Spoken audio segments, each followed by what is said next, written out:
Hey guys, welcome to the channel. For those of you who don't know me, I'm Speedy Burrito, and one of my goals as a content creator is to help both myself and you get better at the game. Um, so this is going to be my list of 10 Overkill classes that you guys need to try out.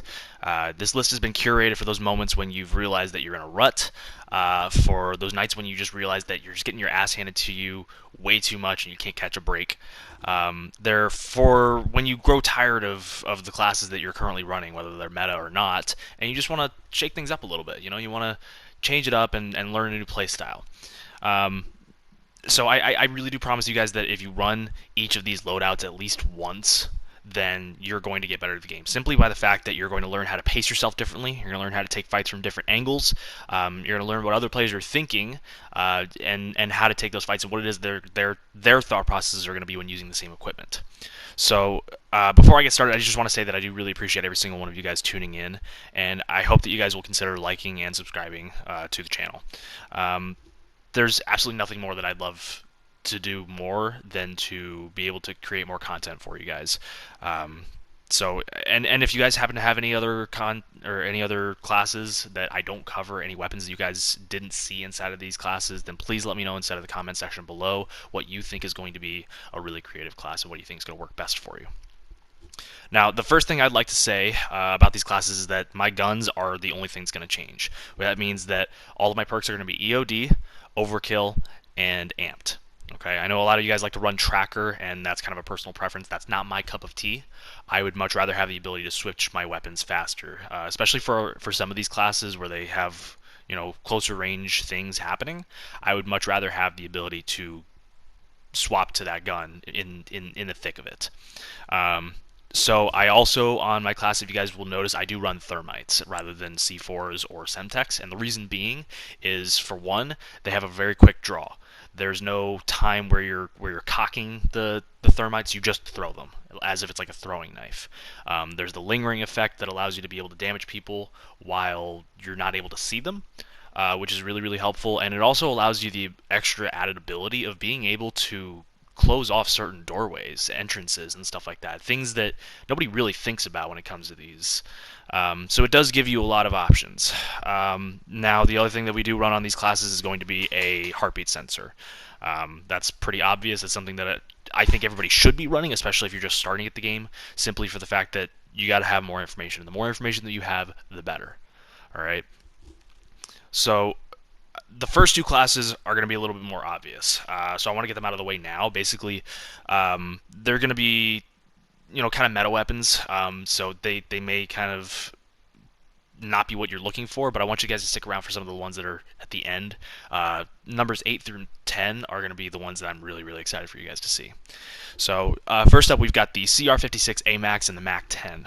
On the Amax, we've got a monolith suppressor, XRK Zodiac barrel for maximum range and velocity, obviously. We've got the Merck4 Grip, 45-round mag, and a VLK optic.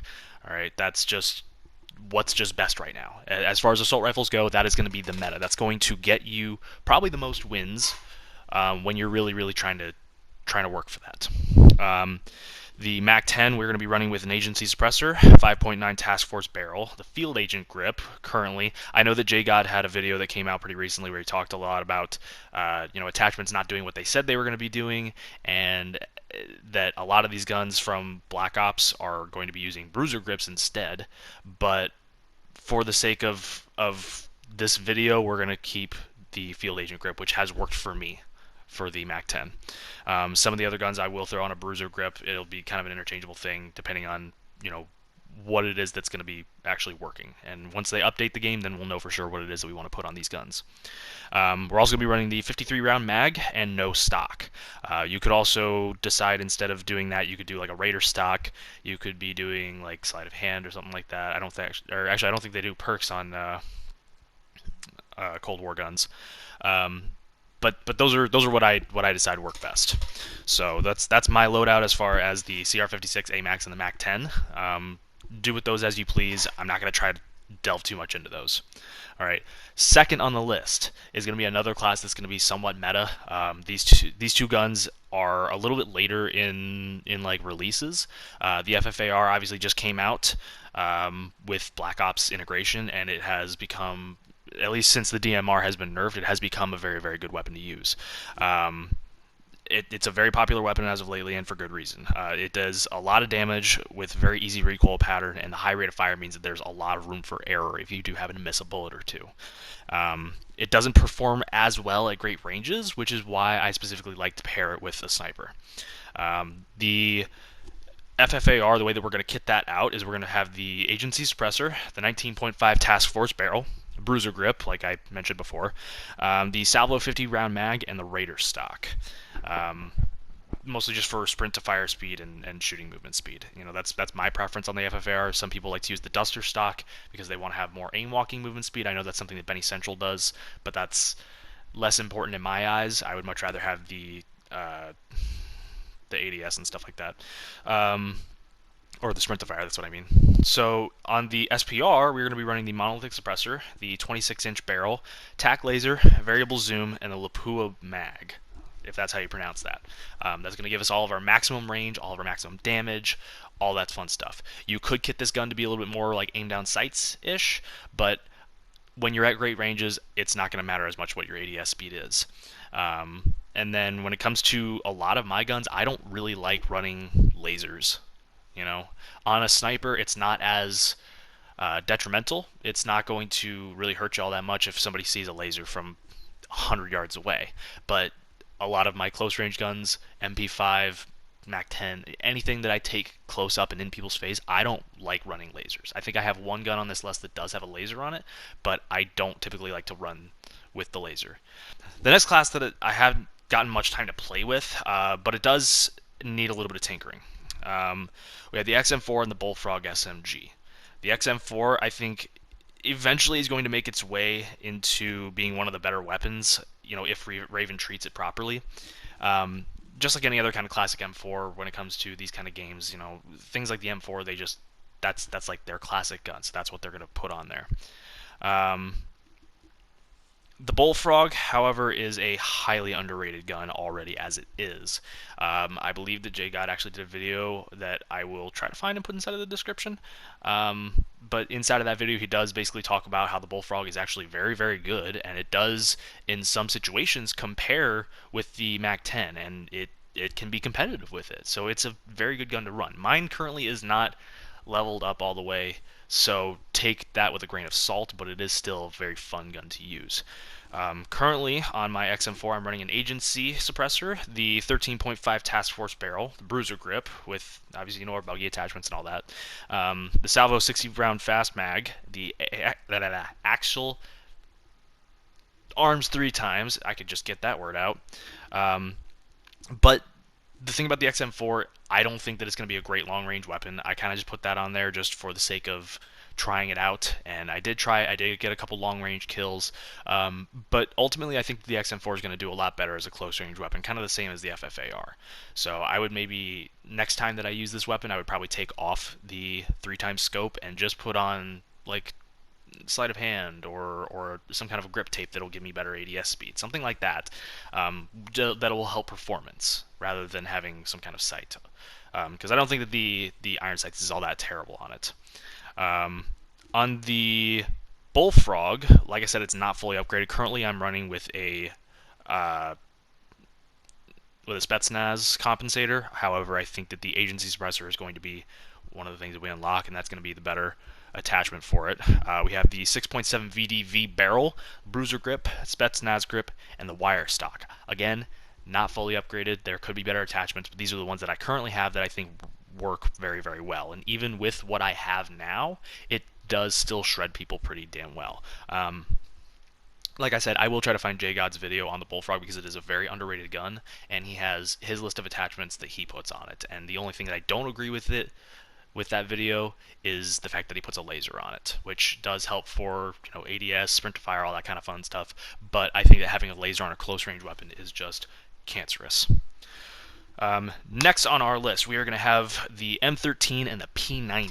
All right, if you guys don't already know, I'm sure you do because everybody tells you, the M13 is a laser. All right, this gun, it doesn't have the best damage, but if your focus is that you haven't been hitting your shots, you will probably end up doing better by using something like the M13 because you won't miss shots with this thing. It is an absolute laser. Okay, keep that in mind. On the M13, we run the monolithic suppressor, Tempest marksman barrel. We run the Commando 4 grip, 60 round mag, and the VLK optic. All right, that's how I run mine.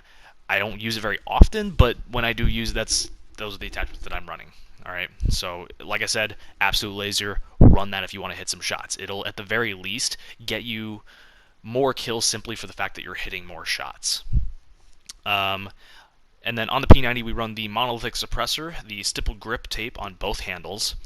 We have the fly strap and the 5 milliwatt laser. Like I said, I don't like having lasers on really hardly any of my guns when it comes to close range stuff, and this is, I think, the only real exception on the list. The reason being is because I just don't think there's really anything else that's worth putting on this gun. You could be the kind of person that decides to just not put any attachment. You could put on sleight of hand if you wanted to. But I think that just having the additional ADS speed on a weapon like the P90 is very, very crucial. And if you run this class right and you make it very aggressive, then it could do a lot of damage for you. So next on the list, on number 5, we basically have really, really classic weapons that kind of fell off the deep end for no reason. All right. To my understanding, there were no buffs, there were no nerfs. There were other weapons that came out, and people started getting drawn to those. And by doing so, these weapons just kind of fell out, or at least one of them did. We have the M4A1 paired with the Fennec SMG. All right, now the M4 we're going to be running with the monolithic suppressor, the stock M16 Grenadier barrel, the Commando 4 grip, VLK optic, and a 60 round mag. It really is just a classic gun that is always going to work really well. And like I said, there were no nerfs or buffs to this gun. As far as I know, it is still a really, really solid gun. You could run that with a VLK. You can run it with just a regular Corpse Combat Hollow if you wanted to, as a lot of people I feel like do. And you could make it a part of a very competitive, aggressive class. It's something that's very easy to do. I felt just for the sake of making something different, what I wanted to do is I wanted to pair that with the Fennec, which I think is a very, very good gun because it has one of the highest rates of fire in the game. All right, the reason that the Fennec is not a meta weapon is realistically only because the mag size. The mag size is extremely small, and even at an extended mag, you only get 40 bullets, which sounds like a lot, but because of its rate of fire, it goes and it depletes like that. All right, so what I run on my Fennec is a 40 round drum mag. We run a ZLR deadfall barrel, which blocks the muzzle, but blocking the muzzle basically does give you the option, especially because the deadfall barrel does silence your gun. It gives you the option to make sure that you can put on extra attachments, which is why I think that is a fantastic thing to do. It gives you maximum damage range, velocity, suppression, while also giving you the extra space for another attachment. Okay. The Merck4 Grip is also what we run, along with the stippled grip tape, and no stock, personally for me. Like I said, it's a very, very small magazine size, and it goes very quickly, so it may be more beneficial to some people to run sleight of hand so that you can make sure that you're always in the fight. For me, I feel like I'm pretty decent at getting out of fights in a lot of scenarios, and I think that it's probably more important to be able to perform in the fight that I'm already in, which is why I'm running it with a no stock rather than running it with sleight of hand. So coming in at number 6 is one of the hardest hitting guns in Modern Warfare, the Odin. All right, I have decided to pair this gun with the MP5. Not something that we typically do, but I think that's a really good combination. The Odin has great damage, and it works as a mid-range gunfight kind of a gun. And if you have the control on its recoil pattern, then you're going to be hitting a lot of really good shots. I mean, the rate of fire is very low, but because the rate of fire is low, the recoil isn't as punishing. All right. If you are able to take that from a mid to slightly long range fight, putting a VLK optic on it, I think it's a fun gun to use. It's absolutely humongous, especially with the Colossus suppressor that we are putting on it. It looks absolutely humongous. We also run the 730mm barrel, the Commando 4 grip, 25 round mag so that we can take on multiple enemies. Hopefully, that's going to be one of our bigger mag sizes, and the VOK optic. And then along with that, we're going to be running the MP5, which you guys, if you've been around the game for long enough, you know what the MP5 is like. All right, the MP5, we run that typically with the monolithic integral barrel, all right, which is going to also block out the muzzle and do the exact same thing. Same thing I explained is because we're blocking out the muzzle while also getting our sound suppression and our maximum damage range, we're giving ourselves the opportunity to have an extra attachment slot. So by doing that, we are going to have the, like I said, that we're going to have the Merck4 Grip, we're going to have 45 round mag, stipple grip tape, and the FTAC collapsible stock. Another video that was done by JGod, actually, he basically says that the MP5 is still really, really good, and it competes with the Mac 10 probably even better than the Bullfrog does. There's a lot of scenarios where the MP5 is going to do better than the Mac 10, and it comes down to certain ranges. I think that up to 15 meters or something like that, the Mac 10 is going to win. However, past that, the MP5 just kills it every time. Absolutely kills it. Coming in at number 7, we are going to be running something that is going to be a little bit different. It is still technically an overkill class, but that's only because it's got a riot shield, and you can't put on a riot shield and have a gun without overkill. But it is a fun class to run with, especially if you do decide to change, get a second loadout and get restock, and use like stuns or all that kind of fun stuff. But we're going to be running the riot shield with an MP7. You could also run this with a Groza, with some kind of a shotgun. You could be running it with just about any close to mid-range weapon. The Ram is another good weapon that I would suggest using it with, but I think for the sake of this conversation, we're going to go with the MP7, which normally I would actually pair with a sniper. However, this is not about what I normally do. This is about trying new things.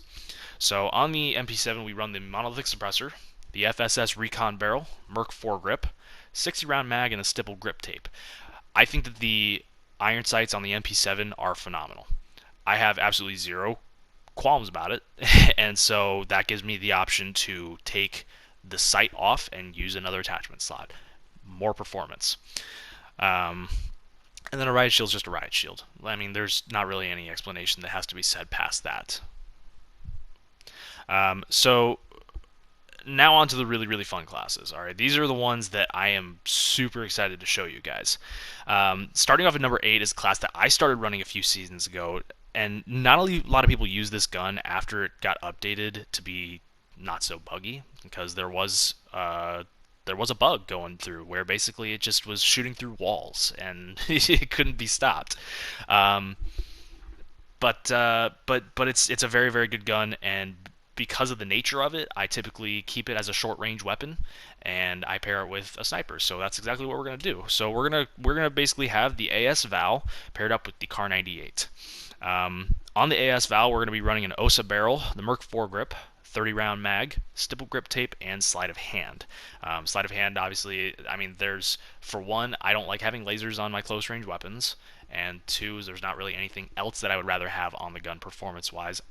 I think that for the size of the mag, being 30 rounds, having that extra reload speed is going to be better than it was with the P90, which we decided to put a laser on because it does have pretty decent mag size.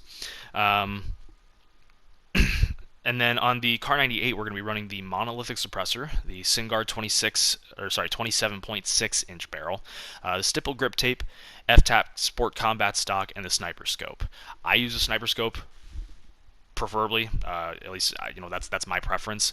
I don't need a variable scope on that gun, and I would rather, instead of having the variable scope, use the regular just to have a little extra ADS speed. There are ways to make this gun much more of an ADS weapon. That way, instead of having our regular uptime, it's like it's very, very quick on the ADS. But that's not how I specifically set up mine. I would rather be able to have a little extra damage range and all that kind of fun stuff. But these two guns together are great for just having some kind of a really aggressive class. If you want to have something, a long range fight, and still have that ADS speed, that Cr98 is going to treat you super, super well. The AS Val, as of recently, it is one of the quickest TTK weapons in the game. I didn't even know about that until a few days ago, but it is. So it's a really, really fun gun to run, and I highly suggest that you guys go with this class. It's very, very fun to use. And I hope that it helps you guys learn how to play a little bit differently. So number 9 is actually one that used to be meta when I first started playing this game. All right, it is still a very, very good class. The primary gun did get a nerf, however, it still performs very, very well. And one of the reasons that it performs very well is because of its iron sights. All right, I'm talking about the Grau and the MP5. Now, this is one of the few classes where I have. This is one of 2 classes where I have a gun that repeats on this list, and that's the MP5, obviously. But there's only 2 instances. All right. This class in particular, the MP5, does super, super well paired with the Grau. And the Grau, regardless of what you run on it for sights, it's going to work out. It has a very, very good recoil pattern, but personally I run it with the Archangel barrel because it gives it the cleanest iron sights that you could possibly have. I mean, it's literally like having like a tiny little trident essentially on your gun. Very, very, very cool. So on the Grau, we're going to be running the Monolith Suppressor and the Archangel Barrel, like I said. We're going to run a 60-round mag, the Cr56 Grip, and the F-Tac Rubber Grip. That's pretty much what it was when it was a meta weapon, and it still absolutely kills. And I especially like this variant that I have with the Pumpkin Smasher variant. We already went over the MP5, so I'm not going to really go into detail about that. And then on our final class, these are my 2 personal favorite guns to run, period. They're not my favorite to run together all the time, but they are my 2 favorite guns, I think, in the game. All right. This class hits all ranges. One of the most important things about building a class is that you want to be able to hit long, medium, and short range.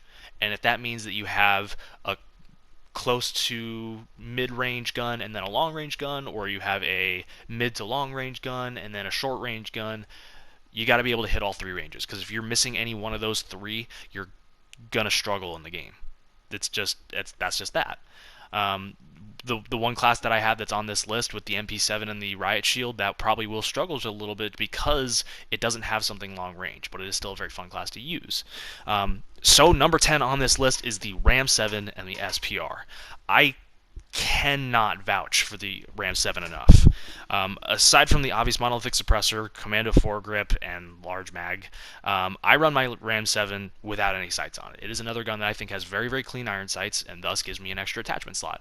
I know there's a lot of people who run the Ram 7 with a VLK optic and they perform very, very well. It's just how good the gun is. But I like the iron sights on it enough that it works in my favor. So I don't put any sights on it, and I make sure that I'm using that attachment slot for a grip tape.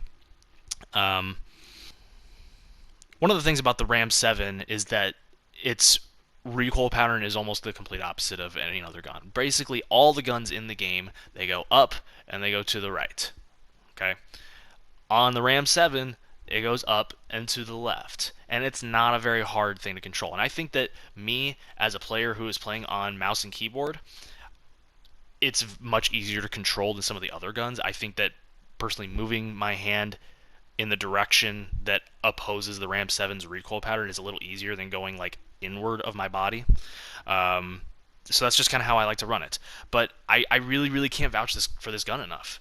It is a fantastic gun to use, and if you have not used it yet, you need to upgrade it and you need to get going, because the Ram 7 will never fail you. You're never going to have a moment where you die and you blame the Ram 7. It doesn't happen. There might be times where you use an Amax, or you use a Bullfrog, or you use a Cr98, and you say, I didn't have the right gun for the right situation, and it failed me. But the Ram 7 will not do that. It performs at all ranges, pretty much. It performs very, very close, and it has a very high TTK. It performs mid-range extremely well, and if you put a VLK optic on it, it can still hit a mid to long-range shot. So having a gun like that, you can pair this with either an SMG or a sniper and still be perfectly fine.